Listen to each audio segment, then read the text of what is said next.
Hello there, this is Excel Module 3 Video 1, and you will need to access this 3-2 file. I've listed that in our Canvas course, so you can go and open that up, and then save it as claims when you are ready, and just save it in the location of your choice, whether that be a flash drive or just on the desktop of your computer or OneDrive, wherever you're saving your files. You're going to want to go ahead and save this as claims so you can have it as a reference when you're working on your projects and your exams.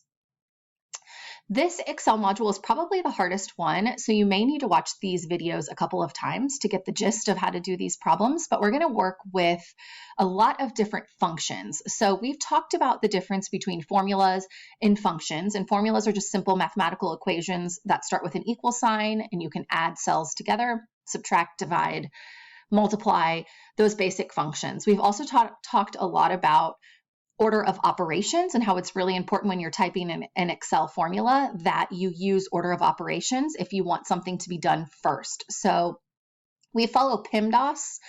Please excuse my dear Aunt Sally, whatever you'd like to call it. But whatever you put into parentheses will be calculated first, and then exponents, and then multiplication and division, and then addition and subtraction. So Excel follows that same exact method as what you learned in, algebra class back in the day. So just make sure if you're typing in formulas and you'd like something to be added before it's divided, that you're using parentheses around what you would like to be added so that calculation is completed first. We're also going to learn about a few new functions. And functions are mathematical operators as well, but they're a little bit more complex, and they allow you to calculate things like averages and the maximum value, the minimum value, the count, how many entries there are. And so far, when I've taught you to look at functions, we've used this AutoSum drop-down function here on the Home tab. And these 5 that are listed here are the most popular functions. Sum adds a large range of cells together. You would use the sum function instead of adding all of the cells together if you needed to add 50 cells together, right? Instead of doing equal sign A1 plus A2 plus A3 and so on for 50 cells, you can just use the AutoSum function to add together a large range of cells. Average is another popular one that we're going to use today, where it'll find the average amount in the range of cells. Count counts the number of entries, maximum value, and then minimum value in a range of cells. But there are so many more functions to use than just those 5. And so we're going to look at how to round today and look at the round function. We're going to look at the if function. Maybe you've heard of an if statement. So we're going to look at the if function. We're going to look up, it's called a lookup function, and it looks up different values in a table for you. So if you have a table with a lot of entries and you need to find a specific value in that table, it's very hard to just scroll through the table and find a specific value, but there's a lookup function that you can use that will look up values within a table for you. Lots of different functions. And of course, we're going to stick with our usuals of maximum and minimum and average and sum, and we'll use those as well today. But I'm going to introduce a few additional functions. You're going to see here, this workbook has a ton of worksheets. The first one is always the documentation tab where you put your name and the date. I'm going to even show you a date and time function. In fact, we're going to use that for the date here in cell B4. We're going to use a function for that. If you use a function instead of just typing today's date, tomorrow or the next day when you open up this spreadsheet, it will update to the current date. It won't stay with whatever that you typed. So it's better to use the today function instead of just typing in the date, so that way the date will update every time that you open the spreadsheet. It will update to the current date. So I'm going to show you how to do that. Look at all of these tabs across the bottom. So we're going to work with these 3 here in the middle, and in the last tab you will see it's called formulas and key terms. This tab is kind of like a cheat sheet to help you know which formulas to use as you're following the step-by-step. So if you get a little bit confused following the step-by-steps and you're like, I don't know exactly what they're talking about, or I'm not sure exactly which formula to type in, you can use this key terms and formulas tab to kind of help you. It outlines different formulas for you. So lucky for you, since you're following along with me, I have all of the key terms stored in my head, so you won't have to use this tab very much today. But when you're working on your projects on your own, this extra little cheat sheet tab will be very helpful to you, especially if you get confused on what kind of formula or which numbers to put in for the formulas. So let's go back to the documentation tab and go ahead and add your name to where it says author.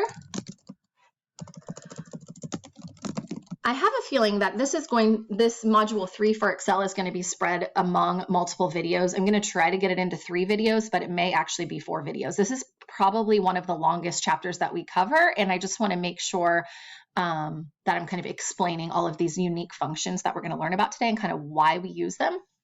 Like I said, if you feel like I'm going too fast or this is just a lot of information to take in, feel free to pause the videos at any time so you can kind of catch up if you're following along with me, or rewatch those videos. If there's formulas that you're not understanding where I'm pulling numbers from, or if I skip over something or go a little bit too fast, rewatch those videos so you can get the information. That's kind of what they're there for. So we're going to go ahead and put the date or today function in cell B4. There's a ton of ways to get to functions, to open up what's called the functions dialog box, and then you can search for different functions. The easiest way in my brain, I guess, is probably just to go to the formulas tab. And then you'll see here, there is a list in the function library group of some popularly used functions. They're not all here, but these are ones that are common. They're kind of divided up by section. So you can see there's like math functions, lookup functions, which we'll do later today, date and time functions. So that's the one I want you to click on, is the date and time function, and then go down to where it says today. And just click on today and then say okay when the dialog box pops up, and you're going to see that the date is automatically going to populate in that box. Now, when I save this, close it out, open it up tomorrow, you're going to see that tomorrow's date will populate in that box. So we'll automatically update when you use the today function. Now, if that's not important to you and that's not something that you're needing, then of course you can just go ahead and just type in the date yourself, but then it won't automatically update. Okay, we're going to go to the Claims Center log. So this looks like a lot of information here. And what we're looking at in this problem is a call center. So we're just looking at their data of when people call in, how soon is the call answered, and then how long are the call center representatives on the phone with the customers. And we're just going to kind of try to analyze that data, interpret it, and see how we can keep those numbers down is kind of the purpose of this. How can we keep that call center, how can we keep people on hold the least amount of time? Or how can we answer the phone? You know, how many call center employees do we need to be able to answer the phone quickly when they call in? Things like that is what we're going to look at with these spreadsheets that you're seeing for here. Okay, so first things first, I'm going to show you how you can autofill information. In this case, it's going to be case numbers. So we're going to go ahead and type in cell E5, we're going to type case 22515. And just go ahead and hit enter. It's going to drop you down to the box below it, so you may have to click back on the E5 box. And then I want you to use the fill handle that we used before and drag it all the way down. Now you're going to see when you drag it down, this spreadsheet has 1,287 rows. So you're going to be dragging for a while, right? And that takes a long time. Sometimes people mess up, or, I mean, you can try it if you want. Remember the fill handle from Excel module 2, it's that little black box in the corner and it copies formulas for you. So it makes it a little bit quicker. So you don't have to type the formulas over and over again. It also works for copying patterns in numbers. So I want to fill in and make the next box case 22516, and then the next box case 22517. And instead of having to type those all in, you can use your fill handle to fill them in. A quick way to do it is to just quickly double click that little black box in the corner. Just double click it so you don't have to drag it all the way down. If you just double click it quickly, it will automatically fill those in for you, and then you don't have to drag it down. You will notice though when it fills in, it copies the formatting from the original cell. So the original cell was a gray box. So that's why all of the boxes filled in as gray. But if you look at the rest of the table, you will see that the rows are banded. Banded means it's like every other, right? One's gray, one's white, one's gray, one's white. And I want to keep the banded rows because that's easier to read, especially in large groups of font and text like tables. So whenever you fill in, you will notice in the right corner, there's an autofill options box. It's a formatting box that you can use. If you click the arrow to the right of it, you can fill without copying the same formatting. So I'm going to click where it says fill without formatting, and you will see that it will fill it in, but it did not copy the same formatting that I had in the original cell. So now it just removed that gray box. It didn't copy all the formatting, and now you can see that there are banded rows. Double clicking that fill handle in the bottom right corner is much quicker than clicking it and dragging it all the way down, especially when you have a table that has 1,200 rows in it. That just takes a very long time.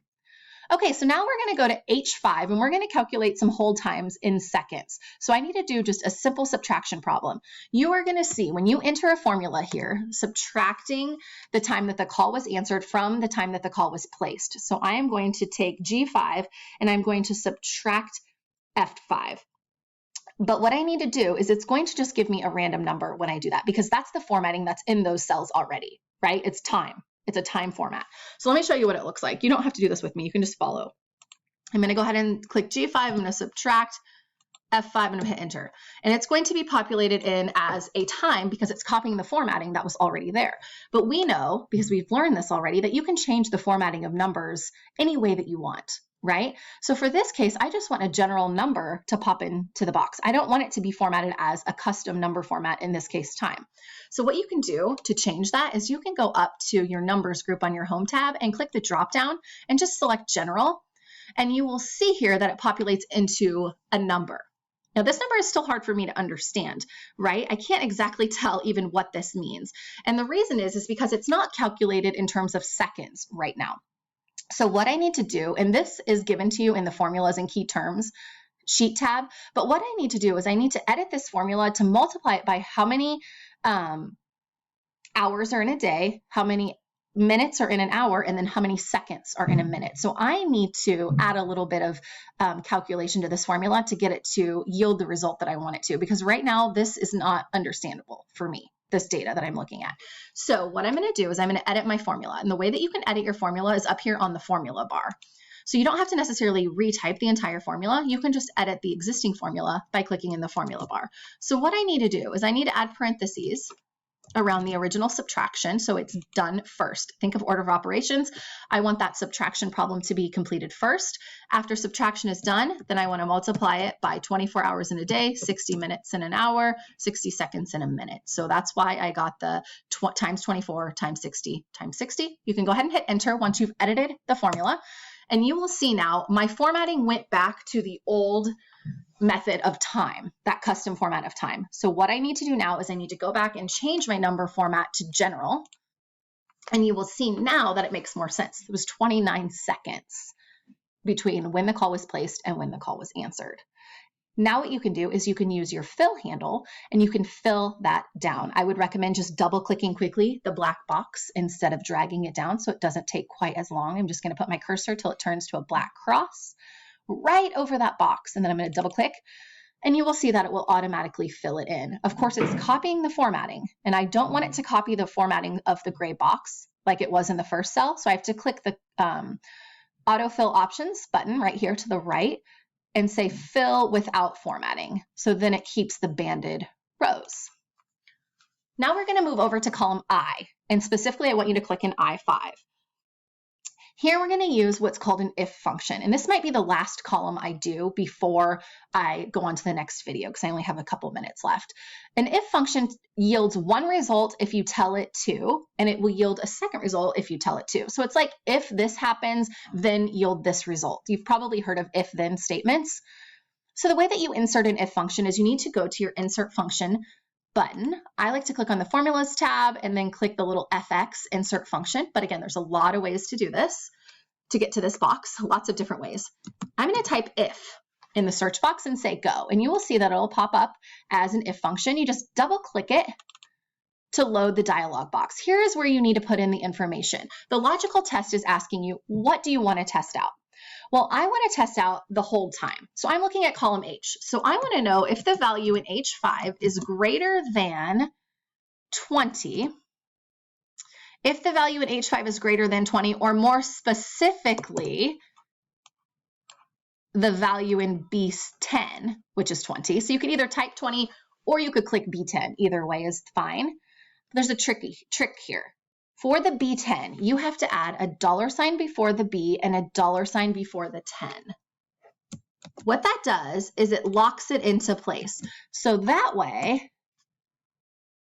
it will always look at the value of B10. It won't ever change. By adding those $signs, it locks that value into place. So if the value in H5 is greater than B10, if that's true, I want to put a 1 in that box. And if that's not true, if it's false, I want to put a 0 in that box. and then go ahead and say OK.